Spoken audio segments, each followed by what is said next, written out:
क्या दिल्ली एनसीआर में प्रवेश करने के लिए अब जो है पुराने ट्रकों और बसों को जो है अतिरिक्त पैसा देना पड़ेगा? क्या सरकार प्रदूषण फैलाने वाले वाहनों पर नया आर्थिक हथौड़ा जो है वो चलाना जा रही है? और क्या इस फैसले से ट्रांसपोर्ट का खर्च बढ़कर जो है आपकी रोजमर्रा की चीज़ों को भी महंगा कर सकता है?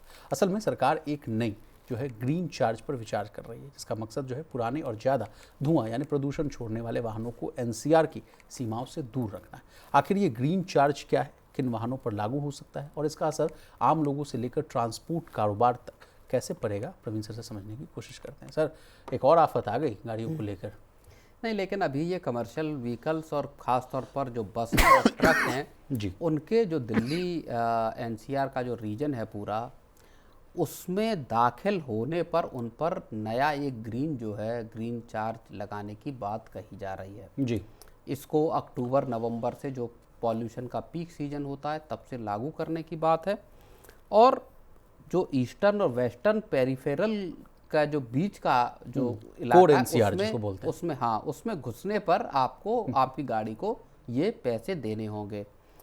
तकरीबन 34 पॉइंट ऐसे हैं जहां पर ये टोल आपका कलेक्ट किया जाएगा। तो सीधे तौर पर अब बस जो है, ट्रक जो हैं, जो पुराने मॉडल के हैं, जो BS6 कंप्लाइंट नहीं है, उन सब के लिए एक बड़ी यहाँ पर आफत है। और इसके जरिए अगर आप देखेंगे तो हो सकता है किराए महंगे हो सकता है लॉजिस्टिक्स का खर्च महंगा हो सकता है आने वाली चीज़ें जो सामान हैं उनके भी दाम बढ़ते हुए दिखें। तो आगे सर और महंगाई के लिए हम लोग तैयार रहें, फिर फूड इन्फ्लेशन से लेकर तमाम इन्फ्लेशन? बिल्कुल हो सकते हैं, क्योंकि इसके अगले चरण में एक देखिए, एक बस और या ट्रक से एक बार आने पर 1000 से 1300 रुपये लेने की बात है। इसी तरह अगर जो लाइट गुड्स व्हीकल हैं, LMV, हाँ, उन पर आप 500 से 650, मिनी बस हो गई, लाइट LMV हो गए, छोटे गुड्स ट्रक हो गए, इन पर 500 से 650 रुपये प्रति वाहन आपका एंट्री करने पर यहाँ पर सरकार आपसे चार्ज लेगी। तो ये आप जाहिर तौर पर ये मानिए कि ये इन्फ्लेशन तो लेकर आएगा, क्योंकि किसी के लिए भी, कोई भी ऑपरेटर है, उसके लिए अपना पूरा फ्लीट बदलना या पुराने मेक के गाड़ी जिसको चलने की इजाज़त है, मान लीजिए 10 साल डीजल व्हीकल के कंप्लीट नहीं हुए, या पेट्रोल की गाड़ी है और उसके साल पूरे नहीं हुए, तो वहाँ उसके लिए मुश्किल है एक नई गाड़ी को खरीदना। तो दिल्ली एनसीआर में आने वाली, आप समझिए कि सामान भी महंगे हो सकते हैं और ऐसी गाड़ियों पर भी आफत है। और जिस समय इस पाबंदी की बात कही जा रही है सर, उस समय बहुत ये जो हजार्डस सिचुएशन हो जाती है, सांस लेने में जो है समझिए कि AQI 1000 तक चला जाता है और तमाम बच्चे से लेकर बुजुर्ग तक, इन लोगों को तो कहा जाता है कि अब आप घर में बंद रहिए, बाहर पार्क में भी बन जाइए टहलने के। लेकिन फ़ायदा किनको होगा? एनसीआर के निवासी हैं उनको फ़ायदा होगा, पर्यावरण को हो सकता है, और कहा जा रहा है कि पब्लिक हेल्थ जो है उसको थोड़ी राहत मिलती हुई दिखेगी, लेकिन under the cost of waste, मतलब इसके लिए भारी भरकम। अगर आप अपना फ्लीट चेंज करेंगे, अगर आप अपनी गाड़ी चेंज करेंगे, जाहिर तौर पर EV या CNG लेंगे, अभी CNG ले भी सकते हैं, बाद में CNG के लिए भी को भी एंट्री और उस पर या नए रजिस्ट्रेशन पर सरकार बैन करने का इरादा रखती है।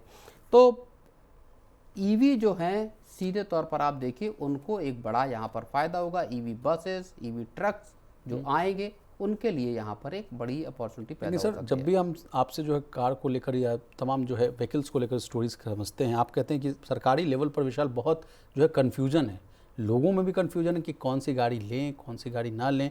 फ्यूल्स को लेकर जो है सरकार के पक्ष से भी कन्फ्यूजन है, सरकार को भी नहीं समझ में आ रहा है कि किस चीज़ को हम ज़्यादा प्रोत्साहित करें, पेट्रोल को करें, डीजल को करें, या CNG को करें, या EV को करें, कि फ्लेक्स फ्यूल को करें, कि हाइब्रिड व्हीकल्स को करें।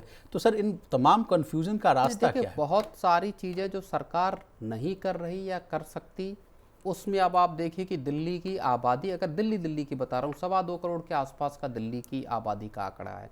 इतने घरों में चूल्हे जलते हैं, उनसे धुआं पैदा होता है।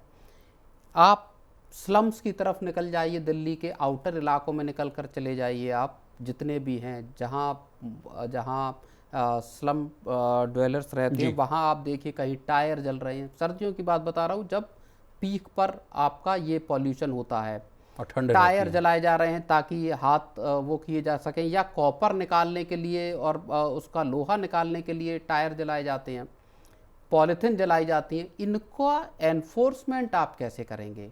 आपने व्हीकल को तो रोकना आपके लिए आसान है कि आपने साहब कैमरे लगाए और जो डिटेक्ट कर लेते हैं कि साहब आपकी नंबर प्लेट पड़ी और उसमें देख लिया कि अच्छा आपकी गाड़ी तो डीजल की है और BS3 मॉडल है, तो इस पर 20,000 का चालान आप बनाइए या इसको सीज कर लीजिए।